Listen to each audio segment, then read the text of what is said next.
Hello friends, welcome to the Chitra science hub. हमारा आज का टॉपिक है फैक्टर्स अफेक्टिंग केमिकल शिफ्ट।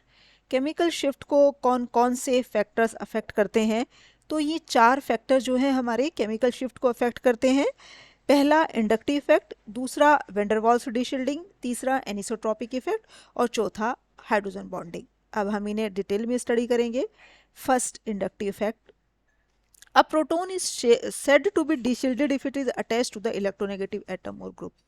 यदि प्रोटॉन किसी इलेक्ट्रोनेगेटिव एटम या ग्रुप के साथ जुड़ता है तो वो डीशील्ड हो जाता है। डीशील्डेड क्यों हो जाता है? क्योंकि इलेक्ट्रोनेगेटिव एटम जो है वो इलेक्ट्रॉन्स को जो है अपनी तरफ अट्रैक्ट कर लेता है, इसलिए जो प्रोटॉन होता है वो हमारा डीशील्डेड हो जाता है। Greater is the electronegativity of the atom, greater is the deshielding caused to the proton. जितनी ज़्यादा इलेक्ट्रोनेगेटिविटी होगी एटम की, उतनी ही ज़्यादा डीशील्डिंग होगी। Larger is the deshielding of a proton, larger is the chemical shift value. और जितनी ज़्यादा हमारी डीशील्डिंग होती है उतनी ही केमिकल शिफ्ट की वैल्यू हमारी बढ़ जाती है। अब ये हमारा एक एग्जाम्पल हमने लिया हुआ है, ये मीथेन का है। इसमें हमने एक हाइड्रोजन हटा के यहाँ जो है आई लगाया, यहाँ Br, यहाँ Cl और ये यहाँ F। ये चारों हमारे हेलोजेंस हैं। अब इनमें जो फ्लोरीन है इसकी इलेक्ट्रोनेगेटिविटी इन सब में सबसे ज़्यादा है। तो इस वजह से जो है CH3F के जो प्रोटॉन्स हैं उनकी क्या होगी? केमिकल शिफ्ट हमारी बहुत ज़्यादा हाई है। क्यों है? चूँकि ये हमारे सबसे ज़्यादा डीशील्डेड प्रोटॉन है। और जो दूसरी तरफ देखें तो आयोडीन की जो है इन सब में हम कंपेयर करें हेलोजेंस में तो सबसे कम है। क्यों है? चूँकि आयोडीन की इलेक्ट्रोनेगेटिविटी इन सब में कम है, इस वजह से इसमें डीशील्डिंग कम है। डीशील्डिंग कम है तो हमारी जो है क्या है, जो केमिकल शिफ्ट की वैल्यू वो कम है। अब ये हम दूसरा एग्जाम्पल देखें। इसमें हमने क्या किया है कि इसमें हमने हेलोजन का नंबर बढ़ा दिया। यहाँ पे एक भी हेलोजन नहीं था, यहाँ एक बनाया, यहाँ दो और यहाँ तीन हेलोजन।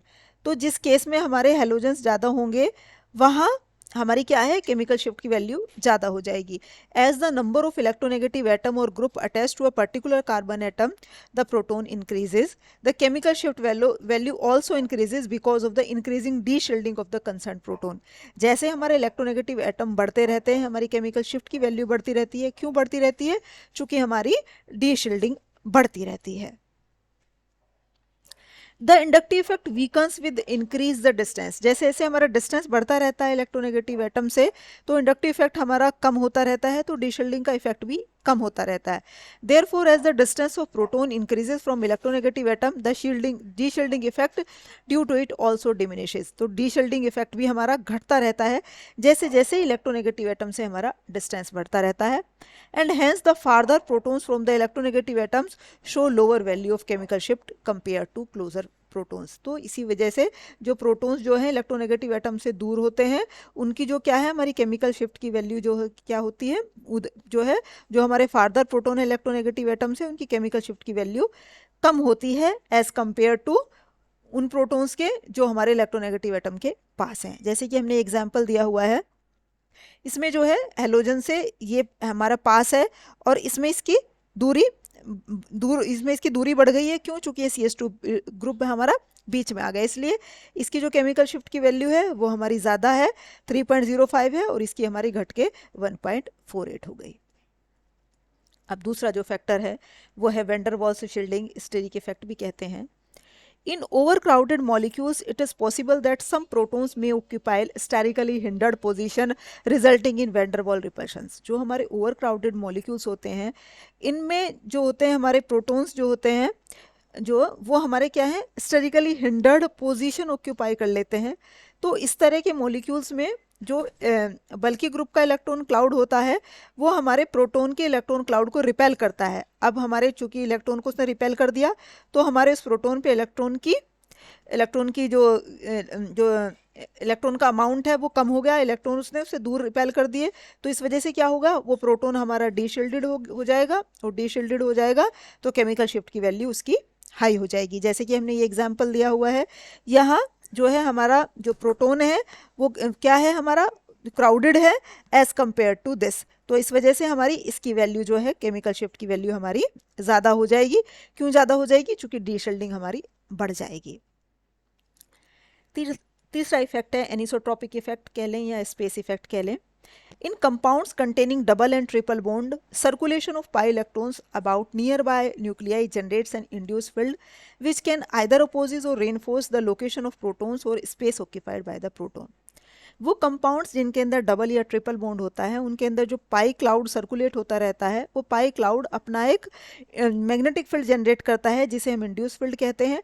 तो वो या तो हमारे अप्लाइड मैग्नेटिक फील्ड को अपोज करेगा या रेनफोर्स करेगा। रेनफोर्स का मतलब होता है बढ़ोतरी करना। The occurrence of shielding or deshielding can be determined by the location of proton in the space and so this effect is known as space effect. अब हमारी शील्डिंग होगी या डेशील्डिंग होगी, ये हमारे प्रोटोन की स्पेस में क्या पोजीशन है ये डिटरमाइन करेगी, ये बताएगी यदि हमारा प्रोटोन कहाँ है और उसकी वजह से हमारी शील्डिंग हो रही है या डीशील्डिंग हो रही है।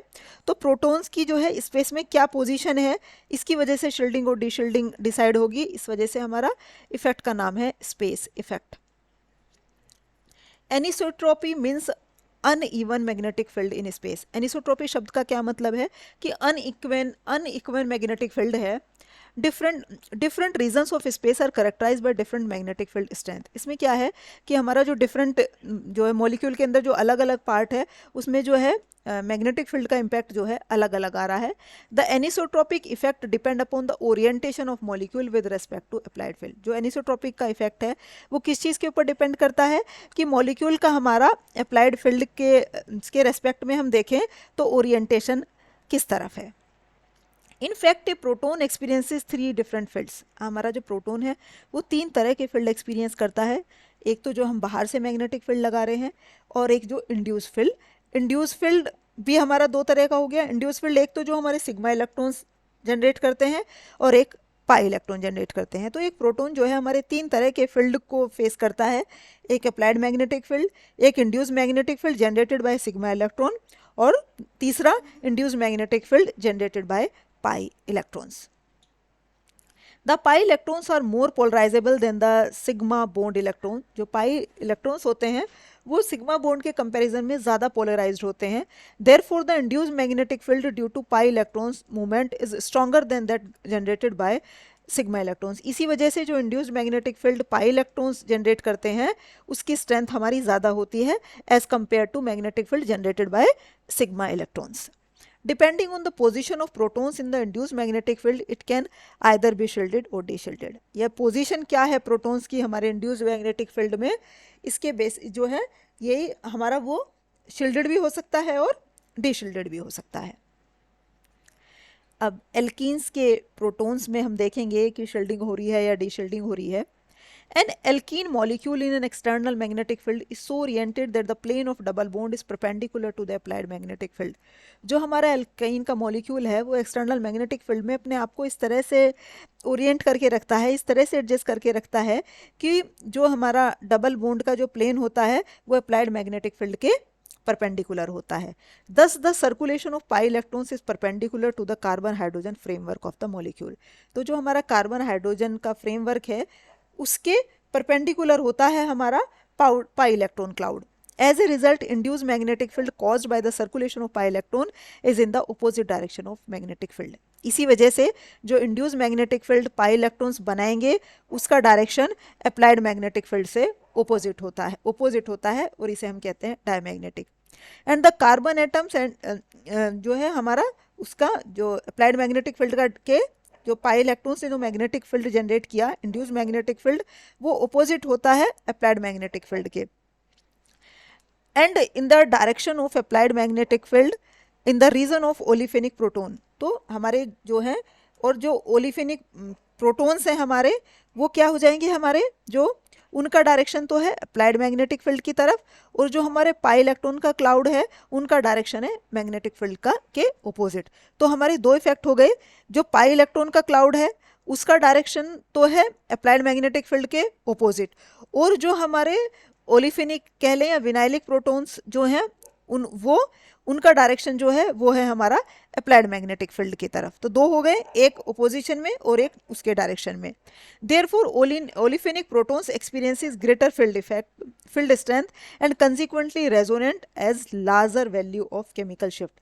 लार्जर वैल्यू पे क्यों करेंगे, क्योंकि हमारी क्या हो जाएगी वहाँ पे डीशील्डिंग हो जाएगी। तो ओलिफेनिक जो प्रोटॉन्स होते हैं वो जो ग्रेटर फील्ड स्ट्रेंथ फेस करते हैं, इस वजह से क्या है, उनकी जो है केमिकल शिफ्ट की वैल्यू ज़्यादा हो जाएगी।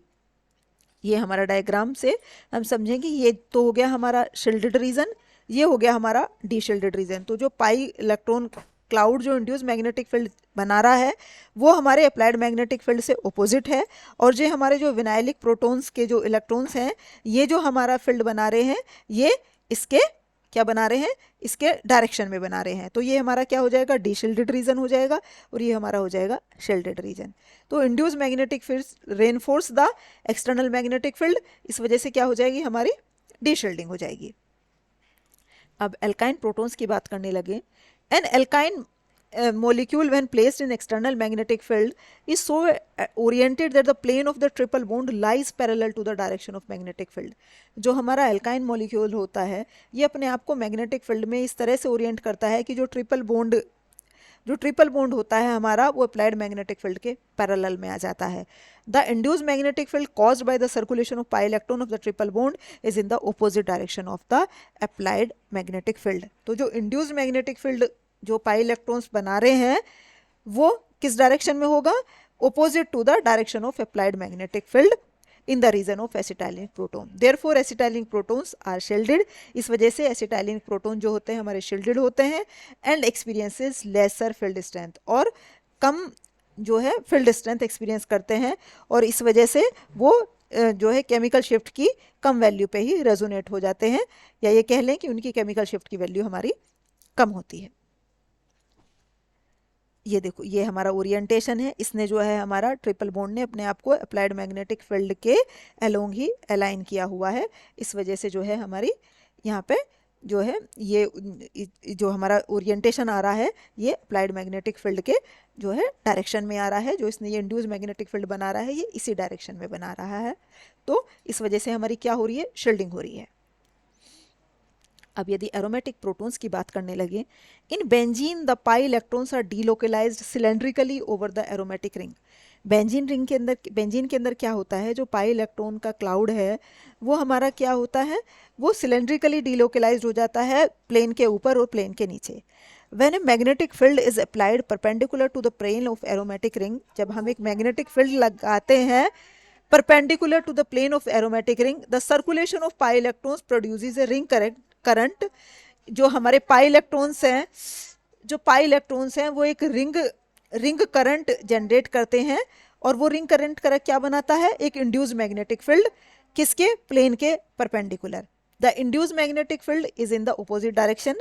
अब जो इंड्यूस्ड मैग्नेटिक फील्ड है उसका डायरेक्शन क्या है, अप्लाइड मैग्नेटिक फील्ड से ऑपोजिट है, तो हमारा क्या हो जाएगा, डायमैग्नेटिक इफेक्ट हो जाएगा। जब वो अपोजिट में होता है हमारा तो डायमैग्नेटिक होता है, और जब सेम में होता है तब होता है हमारा paramagnetic effect.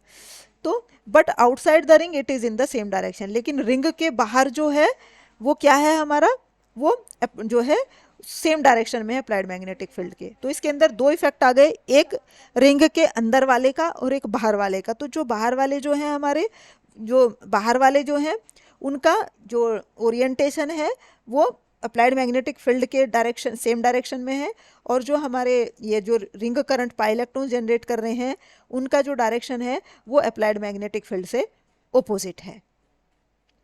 Therefore, the protons at the periphery of the aromatic ring experiences larger magnetic field and resonates at higher delta values. इसी वजह से जो हमारे पेरिफेरी के प्रोटॉन्स होते हैं, बाहर के प्रोटॉन होते हैं, वो लार्ज मैग्नेटिक फील्ड को एक्सपीरियंस करते हैं, और इसलिए उनकी जो केमिकल शिफ्ट की वैल्यू है वो हाई होती है। क्यों हाई हो जाती है, चूंकि डीशेल्डिंग होती है।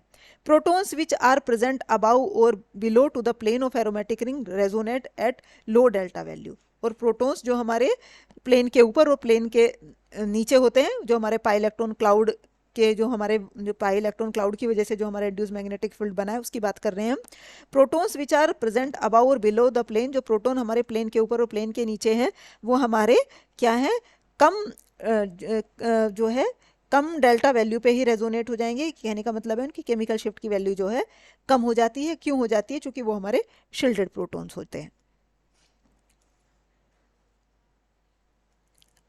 कार्बोनिल प्रोटॉन्स की बात करने लगे तो carbonyl compounds when placed in an external magnetic field is so oriented that the plane of the carbon oxygen double bond is perpendicular to the applied field. यदि कार्बोनिल कंपाउंड्स को हम external magnetic field में रखें तो अपना orientation इस तरह से कर लेता है कि जो हमारा कार्बन ऑक्सीजन का डबल बॉन्ड है वो अप्लाइड मैग्नेटिक फील्ड के परपेंडिकुलर आ जाता है। तो जो पाई इलेक्ट्रॉन्स, हमारे जो सर्कुलेटेड पाई इलेक्ट्रॉन्स है, जब वो इंड्यूस्ड मैग्नेटिक फील्ड बनाते हैं तो वो अप्लाइड मैग्नेटिक फील्ड के डायरेक्शन में बनाते हैं।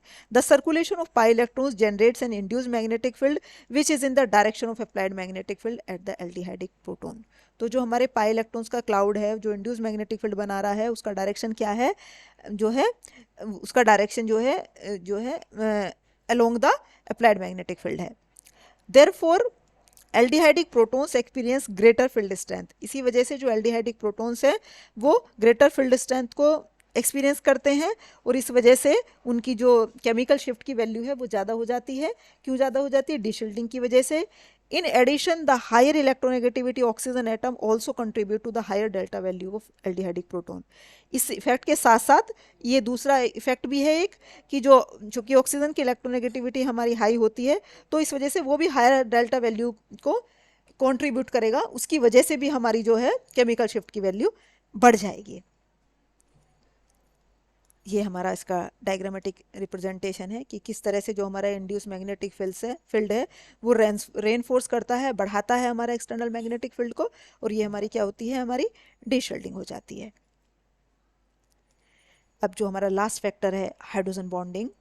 इन general hydrogen bonded protons shows higher value of chemical shift than the non hydrogen bonded protons. जो हमारा हाइड्रोजन बॉन्डेड प्रोटॉन होता है उसकी हमारी केमिकल शिफ्ट की वैल्यू ज़्यादा होती है। क्यों ज़्यादा होती है? क्योंकि due to high electronegativity of the atom to which proton is hydrogen bonded, वो इलेक्ट्रोनेगेटिव एटम जैसे OH में वो ऑक्सीजन के साथ जुड़ा हुआ है तो वो जो जो उसके साथ हाईली इलेक्ट्रोनेगेटिव एटम जुड़ा हुआ है वो इलेक्ट्रॉन्स को अपनी तरफ अट्रैक्ट कर लेता है। तो इसलिए जो है प्रोटॉन हमारा डीशिल्डेड रीजन में आ जाता है। तो डीशिल्डेड रीजन में आने की वजह से उसकी केमिकल शिफ्ट की वैल्यू बढ़ जाती है। The downfield shift of the absorption depend on the strength of hydrogen bonding. अब वो कितना डाउनफील्ड जाएगा ये हमारा डिसाइड करेगा कि हमारा हाइड्रोजन बॉन्डिंग की स्ट्रेंथ कितनी है। जितनी ज़्यादा हाइड्रोजन बॉन्डिंग की स्ट्रेंथ होगी उतना ही हमारा सिग्नल डाउनफील्ड की तरफ ज़्यादा जाएगा। अब जो है हम इसमें इंटरमोलिकुलर और इंट्रामोलिकुलर हाइड्रोजन बॉन्डिंग को भी डिफ्रेंशिएट कर सकते हैं। The intermolecular and intramolecular hydrogen bonding can be distinguished by the use of H1 NMR spectroscopy. इसकी हेल्प से हम दोनों में अंतर पता कर सकते हैं। The intermolecular hydrogen bonding depends on the concentration of the sample and decrease on dilution with a non polar solvent and also with increasing temperature. यदि हम टेम्परेचर बढ़ा दें या हमारे सैंपल को डाइल्यूट कर दें किसी नॉन पोलर सोलवेंट से तो हमारा अब चूँकि डाइल्यूट होने से कंसंट्रेशन घट गई हमारी, तो हमारी जो है कंसंट्रेशन अब उसकी घट जाएगी तो जो इफ़ेक्ट है वो हमारा डिमिनिश होना शुरू हो जाएगा।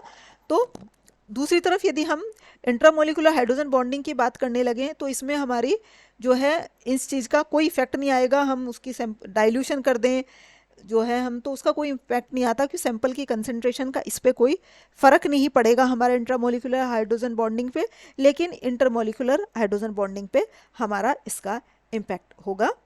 ये था हमारा आज का टॉपिक। Thank you.